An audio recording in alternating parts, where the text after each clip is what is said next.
What's going on, everybody? It's the Recap Lunch Hour with Guff, me, Ryan McGuffey, from the nation's capital still. And it's really cool for me today because sometimes this is the way life works, where you're able to connect with the people you love most. And I am from one of the side living rooms of my aunt and uncle's place in Washington, D.C. Two loyal viewers of the show, of the program every day. And we're here in the living room because that's the way it works sometimes, is that the worlds collide and you get an opportunity to talk sports with you guys. And I get to hang with two of my longtime favorite people. And what a great marriage that this has been. So it's the Recap Lunch Hour brought to you by our fine folks at Hooters. Visit originalhooters.com to find the closest location nearest you. There are 11 in Chicagoland, as we all know. Plenty to discuss. The Cubs are getting ready to take on the Giants here at 120, and a chance to take 2 out of 3 from one of the best teams in baseball. Obviously, the Cubs are one of the best teams in baseball, but we're discussing last night's kind of debacle. Talk about two debacles. I'm over here in DC watching the Cubs and the White Sox lose in completely different ways. The White Sox won, it's very White Sox, right? And I hate that it happened to Chase Mydroth, that a fly ball hits him in the head. And it's like the comedy of errors. We've seen the White Sox losing Kansas City over the years in some of the most mind-boggling ways. And last night's certainly qualifies as that. And then the Cubs, I want to read this stat that our guy Landon, I think, tweeted me earlier today. This is from OptaStats. If you don't follow OptaStats, by the way, you should, because the information that they give is absolutely fantastic. So here's the stat that they gave earlier this was late last night. Ryan Pressly, the Cubs closer, is the only reliever in Major League Baseball to allow 8 or more earned runs in a game, not record an out, and take the loss since earned runs became official in both leagues in 1913. So I told you, mind-boggling ways, and that's what happens. Ryan Pressly had actually, I thought, started to look like the old version of himself in a good way prior to last night's outing. Now, if you look at his numbers, they are obviously they're ballooned in a way that look like he should be DFA'd, and that's unfair because of last night's. You go 8 runs and you don't record an out, your ERA is going to take a massive lump. He had not allowed a run. You have to go all the way back to April 6th before he allowed his last run. So literally 1 month to the day yesterday, and he goes out and gives up 8 earned, 9 runs overall. His ERA went from 2.08 to 7.62 overnight. So the question I have, and I put it out there, and it looks like you guys are firing along here in the chat. There's plenty.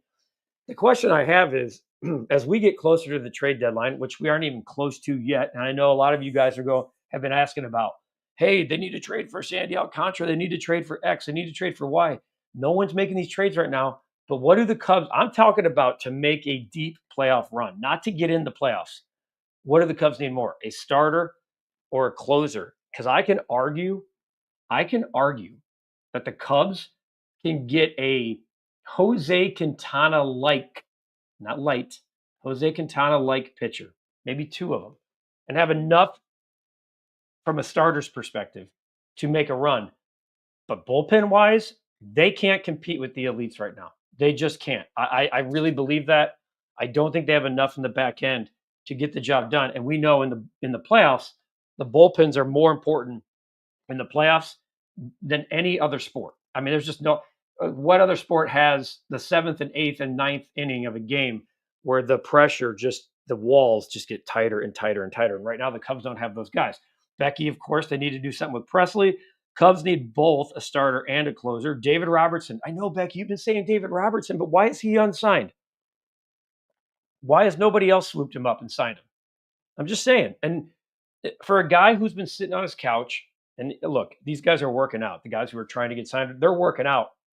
But you still would have to send him to Arizona or rookie league or something to get extended innings before you brought a guy like that up who's not in the big leagues right now. Eric, let's get the series win today and move on. There are going to be times where the Cubs bullpen stinks. They need another starter, another bullpen arm, and a third baseman. That's it. That's all they need, Eric. Just everything. We're in first place. Pump the brakes. And you guys know I say that a lot. Like, be really mindful of where you are now. That kind of applies in life, not just baseball. Be really mindful of the Cubs. We're having these problems. We're complaining, and it's first world problems because of where the Cubs are in the standings. Can't wait to get Tyson Miller and Brazier back for fresh arms. OD. Another wild night in sports. Halliburton's cold, and our Cubbies made headlines for all the wrong reasons last night. Time to move on, like Eric said. What's going on, Santos? The real Phil Simms. Good afternoon. Last night was beyond wild. That won't happen again. It's one game, but they better get a starter. So Phil's in the starter tank. Becky says the Cubs should have won it in the 10th with Seiya on third and nobody out or one out. Becky, great comment. And it's why Cap asked, why didn't PCA bunt there? Because you could have won this game and avoided the whole 11th inning situation altogether. It kind of reminds me of like when everyone blamed Bartman in 2003 and you still had game 7. Like you just, or Alex Gonzalez just makes the next play, turns to 6-4-3, and nobody ever knows about Steve Bartman. Kind of like Becky's saying. I know it's an extreme example, but the Cubs win it in the 10th. We don't have to worry about what happens next. Wayne, good news. Unbelievable playoff hockey games. I mean, fantastic. Here in the nation's capital last night, an unbelievable game between the Hurricanes and Caps. If you watched that, I was having a nightcap, literally and figuratively, watching that game because it was absolutely fantastic. I even tried to figure out if I wanted to weasel my way into that building just for the experience of playoff hockey. Had I not been so exhausted yesterday, I'd probably maybe think about it. Maybe tomorrow night. We'll see. Bad news, the Hawks are years off from that caliber of play, and I totally agree with you. Kyle, happy hump day. I would say bullpen is more of a priority right now. Third base is also a concern. Going to be an expensive trade deadline. Can't afford to keep giving games away.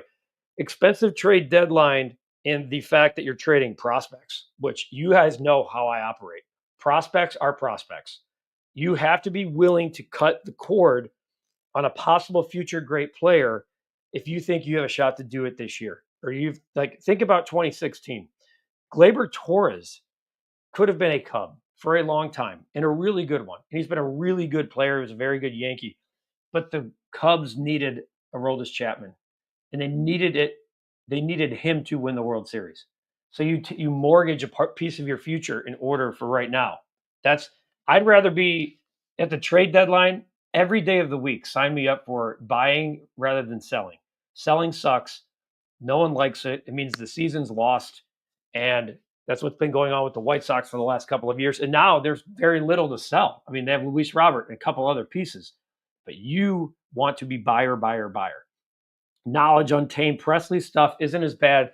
It's his location. And that's interesting. I did look beyond the numbers a little bit on Presley. Some of his metrics are really good. And that's why I'm saying, like, before everybody jumps, and including me, I asked the question, do the Cubs need a closer or a starter more? I threw it out there because I knew it'd stir the pot.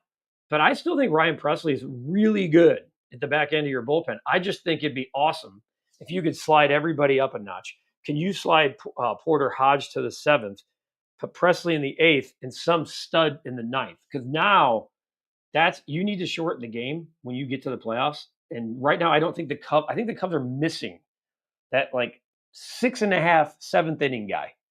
And they could bump everybody up a spot if you can figure out who that elite closer could be on a team that's trying to sell. Jess, that stat tells me Presley needs to visit Iowa for a while. But Jess, I did the raw numbers there. Just keep in mind, like if you, I know you heard the whole picture. His ERA was 2.08 prior to yesterday. Now it's in the mid 7s. Did that ball go through Chase's glove, or just like did he lose it in the light? It looked like it nicked his glove and hit him right in the head. I don't think it went through his glove at all, because then it'd be like, well, how does the glove has a hole in it and you move on? But he looked, if you go back and watch the replay, he looked kind of lost as he was trying to get to the first base side. He kind of overran it, over pursued it, took a bad angle. So he must have lost it right out of the gate in the light. But gosh, I mean, talk about a debacle. Santos, that bullpen is what might cost the Cubs when it counts this year. Luckily, they have a great offense, but that bullpen is terrible. Presley is not the closer they need, let alone a bullpen guy. I think we're looking a lot at last night. You got to look at the last month. Here, I'm going to give you his stats the last month. Prior to last night, this was Ryan Presley. And I know, I guess in some ways, in theory, I'm sticking up for him. I'll go all the way back to April 1st. Okay. Over the course of 10 appearances, so these were 10 appearances, April 1st to May 1st, Ryan Presley, 10 innings pitched, no earned runs, 4 strikeouts. I'd like to see that number go up, 3 walks, an ERA of 0. Opponents had an OPS of 449, batting average of balls in play of 200. I'm telling you, I think he's really good. I just think they could get a better closer. And I think that's what I would keep an eye on as these things go forward. Landon, thank you for the shout out. Thanks for the tweet, man. How about those Utah Mammoths? Love the name and the logo. That is a sweet name and logo. I like when teams get it right. Kind of like the Diamondbacks did with their City Connect jerseys. White Sox look like they could keystone cops on the field. You have to laugh. Wayne, sometimes you do. Sometimes you just have to be like, you got to be kidding me. And the only emotion is true emotion. And you laugh it off and be like, but the problem was the White Sox played such a great defensive game yesterday. That's the kind of game where I'm like, hey, this feels right. We haven't seen this the last few years. And then what happens? Ball off the head, 2-run score. Sox lose a game that, quite frankly, they should have won against one of the better, hotter teams in baseball. Needs to throw more balls. What's going on? Swayze, Duran's Twins closer is what we need. He's a stud. That guy, all he throws is 100, 100, 100. Remember what Chapman brought in 16, which was gas every day, all day. Cubs should target players from teams already out of playoff contention. Well, of course. Look, they're already doing their evaluating and pro scouting on the teams that they know are going to be sellers. Okay. And we're not saying anything right now on this show that they don't already know. They know they have holes. They know that they have injuries in the rotation and they have holes in their bullpen. Okay. Let's hope that they can figure it out, though. That's what's up for them. Lip, I just blew past that comment. I feel like for the Cubs, it would be easier to get a closer at the trade deadline. Me too. I think for now, this is your team until mid-June at the earliest for a starter, probably, and definitely the trade deadline, no doubt. If you get another starter, that would help, but I'll stick with the bullpen. It's the biggest need right now. Take that. Yeah, Durant throws 105. Twins fans sing when he comes out because it's game over. Problem with the Twins is they're terrible. They're like White Sox bad almost. You would think Rocco Baldelli might not be able to survive this. They're not. They've actually played a little bit. They've won 3 in a row. So they've kind of gotten closer to 500, more closer than I thought. And they're +9 in run differential, which is second best in the AL Central. And it's better than everybody in the West except the Mariners. So maybe it's a problem. When you're playing in the AL Central, like the Twins, they're not dead yet. Thomas, in the famous words of Cap, that was a train wreck last night. Elvis Presley could have pitched better than Ryan last night. David Robertson wants $11 million. I think he's finally likely waiting to sign until the deadline so he can choose a winning team. Let me tell you something, Knowledge. He ain't getting $11 million, which is why he's sitting at home. I don't care what you want and what you're worth. People, careful what you wish for. He's a 40-year-old. He's at the end of his career, and he should be able to choose what he wants. If he doesn't want to pitch for a team that's not in contention or one of his liking, that's his prerogative. But if you're sitting on your hands waiting for $11 million, you're going to be sitting on your hands for a long time. Ryan Presley reminded me of the Manny Benuelos game. Oh, my God.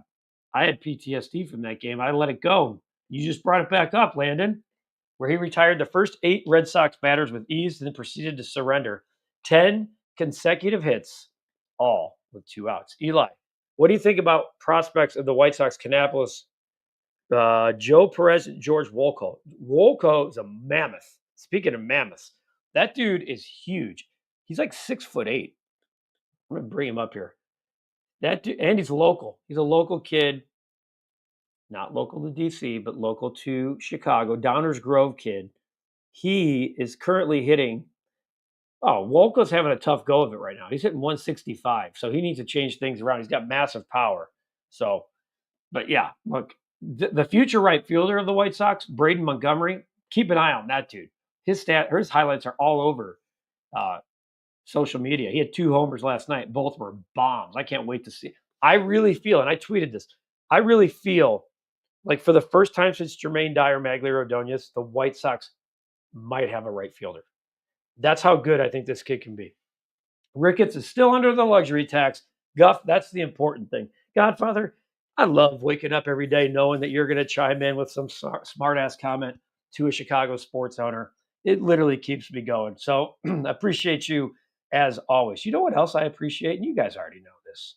I appreciate Hooters, this fine partner of this fine program. OriginalHooters.com to find one of the 11 Chicagoland locations nearest you. The tender tacos, the shrimp tacos, the fish tacos, they're all good. Big tender taco guy here myself. They have sales going on right now on all of them. Of course, the Big Daddy mug washes it all down. I might have a Big Daddy mug tonight. I'm going to try to find a Hooters out here, try to wash it down because I get to hang out with my aunt and uncle. I mean, that's pretty good for me. Okay. It's pretty awesome, pretty special when you don't get to see them every single day. So the Big Daddy mug that's full of Dos Equis, maybe a summer shandy. It's warm here. It's like a good 78 here. Okay. Maybe a Blue Moon. Throw the orange in it, call it a day. And you know how the McGuffies like to finish off our meal. The cinnamon pretzel bites. Perfect to complement that mango habanero sweet and heat sauce that I like to get. And of course, the drink of the month, the Paloma. I got some new aviators, by the way. Pablo got some new. I got a couple pair of aviators last night, and one of them, I don't care. They're for summer. I don't have them with me. I do have a pair of aviators with me. They look like a Paloma drink at Hooters. That's what they look like. So you guys better be ready when I bust those bad boys out because they are awesome. PCA Bunting was the move to make as manager. If it succeeds, the kid's a hero. If it fails, the blame goes to the manager. Either way, you slow down the moment for Pete and take the pressure off. No doubt, Terry. That's what Cap was saying yesterday in the recap.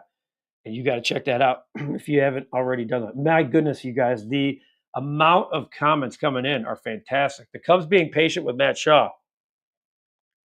He'll be back up soon. It's his job to lose at third. I completely agree. I don't think the Cubs are going to go out there and acquire a third baseman when a guy that they believed to be their starter broke camp with the team, went to Japan. Matt Shaw is their third baseman. I do not see a situation where they acquire a third baseman unless some surprise falls in their lap. Starting to look like bullpen help is more dire right now, says Swayze. We need to be able to get 6 innings out of our starters and feel comfortable letting the pen take us home. 6 innings a lot to ask when you have your top 2 starters down right now. Add Duran to this team like Chapman. You can put him up against their top 3 late and leave him in 2 if you want. Win today and take 2 of 3 from the Mets and go on a run. It's one game. Keep in mind, like I said about the Cubs schedule, that thing softens up big time after the Mets series. You get the Marlins, you get the White Sox, you get the Marlins, you get the Reds a couple of times, and you got the Rockies. So there's some relief coming, okay, figuratively. And yeah, well, both. Nothing more to say today about the Ricketts own team. Go Blackhawks. Hire a good coach. Dan, they need both. I don't believe in Colin Ray. He's a bullpen guy.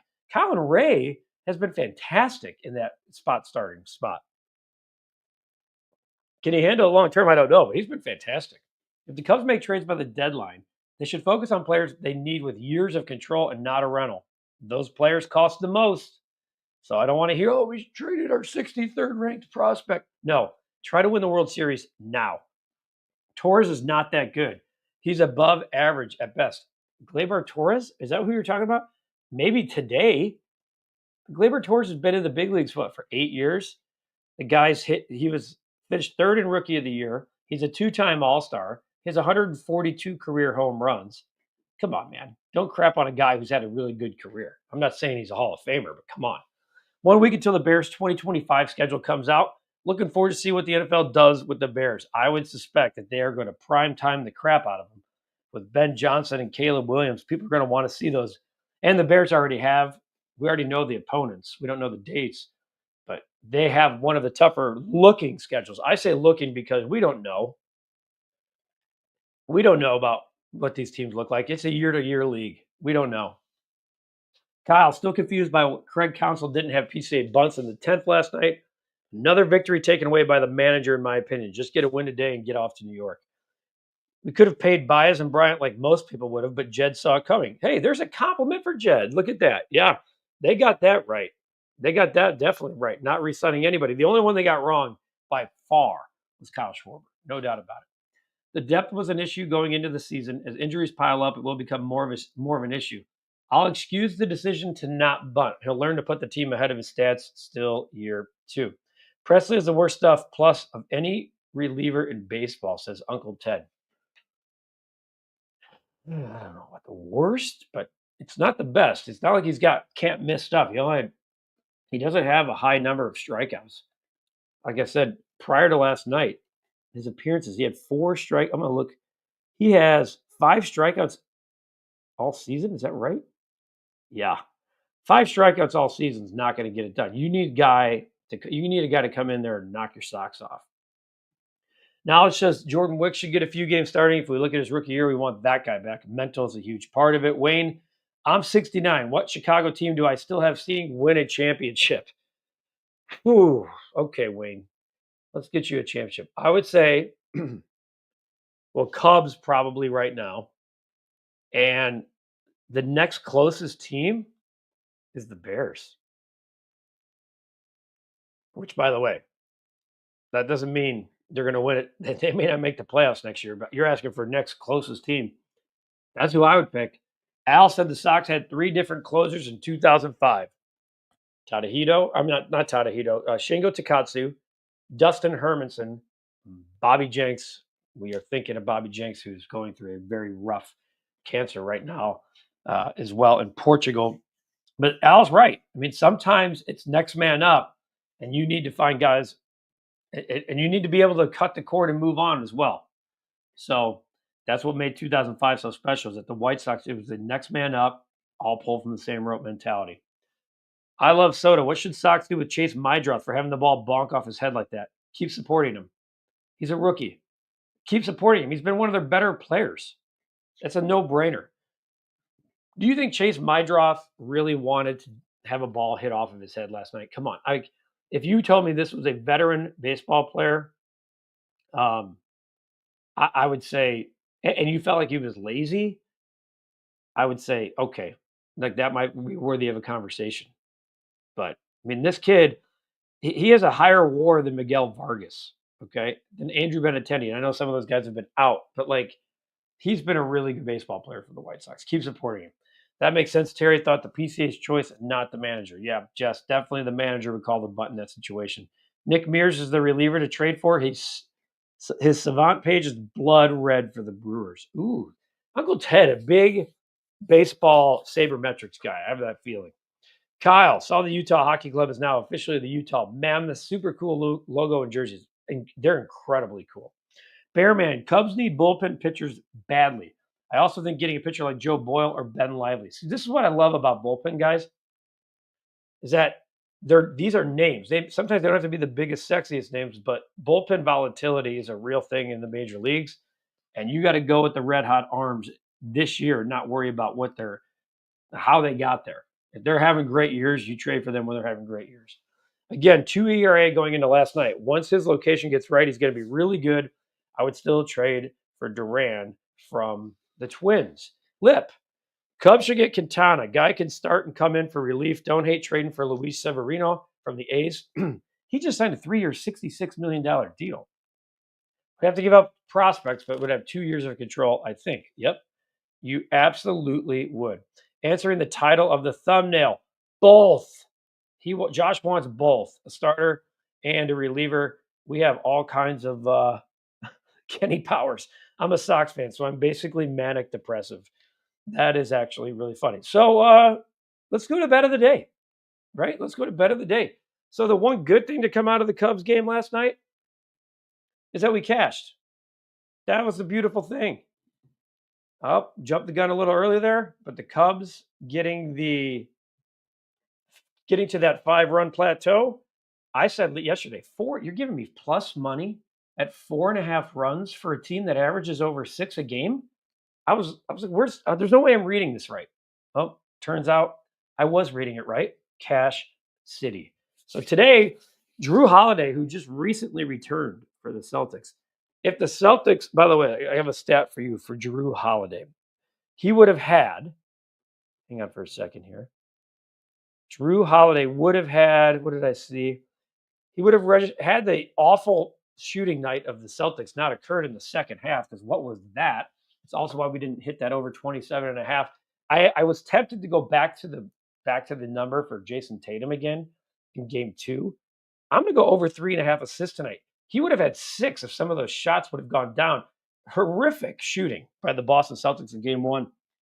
I'm going to lay I'm going to get the -110, going over the total of 3.5 assists. We're off to a nice little start in May. We're 3-1 in May, 1-1 this week. That's our play. We're going Drew Holiday over 3.5 assists. Anytime we can get the Aviators, there's Kenny. Aviators. Let's see. Eric, let's talk anything besides the Cubs. What do you think about Sovereignty skipping the Preakness? That's a normal thing in 2025 horse racing. No Triple Crown potential this year. But you know what? If it keeps the horse healthy, I'm okay with that. Kurt says, just how much you willing to pay for Mason Miller or a closer of Mason Miller's caliber? Well, keep in mind, Miller's got like 4 years of control. That's going to cost big time. Merriweather speed makes him good versus 6, 7, 8, 9 hitters. He should never face top guys who can hit speed. I protect the White Sox so much. Do I still feel Jerry? I miss real journalism, not this fanboy crap. Hey, Grumpy, if you're going to bring that shit to the program, show yourself. What do you want me to say to you? What do you want me to say? Do I fear Jerry? I've never feared Jerry Reinsdorf. I've respected him. Okay. I don't protect the White Sox. We had Chris Getz on our couch in our studio. I asked the questions that needed to be asked, and I will continue to do that. And I will also do it out of respect for the people who are in the organization and are on the baseball team. Because some of the stuff that you want asked or you claim that don't get asked, you want to go and ask them, be my guest. Be my guest. You have a career? Go ahead. You're going to come on to the show and lay your comment out there and you think I'm going to avoid it, I'm right here. So if you're going to put stuff out there, tell me what it is. Grumpy Pig and Friends. You can't even put a real profile name out there. You're hiding behind that. All right? Don't come onto this program and stir shit up and expect me just to be like, oh, protect. No. That's not the way we roll. And the people who come on here every day know that too. I have no problem. I'll stand up for myself. I'll stand up for the recap and the people we're with. And I'll stand up for whoever the hell I want that I've actually created a relationship with and formed a career for the last 25 years. So if that's not good enough for you, unsubscribe and unfollow because I don't give a damn. That's how I don't care. I'm not going to hit here and go, I need you to click. No. Come on here. I'll be real because that's who I am. But you're not going to come in here and muddy up the water. All right? Kenny, we all know the Sox situation. Josh, first time McGuffey has called someone out on the Summer Jam screen. I'll call other people out. If you got something to say, come on. But I'm just going to be honest with you. Don't be afraid. I won't be personal. I won't attack. I'm fair. Okay? I think you can be fair and be critical. You can't get personal. And that's what I'm saying. If you're going to come on here, be personal. What do you think? I'll say I run what comments come on this show. Okay? It's me, myself, and I. That's how we started this entire thing. And if that's a problem, don't watch. There's so many other options, but there you go. Al, good for you, uncalled for by. Al, in fairness, you're all allowed to say whatever you'd like. Okay? Ryan McMadry. I'm not even mad doing this in front of my uncle and aunt's house. I don't want to call this thing. We were on a roll here. You think I'm not? If you're going to try to stir my pot, guess what? My water can boil too. And I'm just saying, don't be afraid of the heat. If you're going to come, try to throw crap out there and call me out. That's it. Done. We're moving on unless you got something to say. Appreciate the backup and the support. Lip, like the over 5.5. Panthers Guff. Guff tells it how it is. That's why he's the best. I think I need to fill my water glove with something brown. It's got the right cup. It's the right type of cup for it. Is a pro. Get a W today. Becky wants one for sure. Appreciate you guys. We've had plenty of topics for today, including, and then there's Clyde. Clyde comes in at the end, top rope style, and says, I always ignore his comments on the Recap podcast. Haven't we come full circle, folks? Isn't that what we do best? Is that we say it? We've come full circle. And it's right at the 30-minute mark where Clyde comes in out of nowhere to say that I ignore his comments. Clyde, you're the best, man. Landon, you nailed it, didn't you? like the perfect timing for Clyde to come and make me laugh as the grumpy pig goes to wherever he's at. Take that, says Guff. We got you, bro. Yeah. Hey, I am inclusive to everyone forever and always until I'm no longer here. Okay. That's who I am. That's who I want to be. I welcome all. I welcome all opinions, but don't be surprised if I push back on some of them too, especially if they're not factual or if they're personal or if you're in attack mode of something else. I don't get, I'm not, you could, I like that comment got put out there. I do.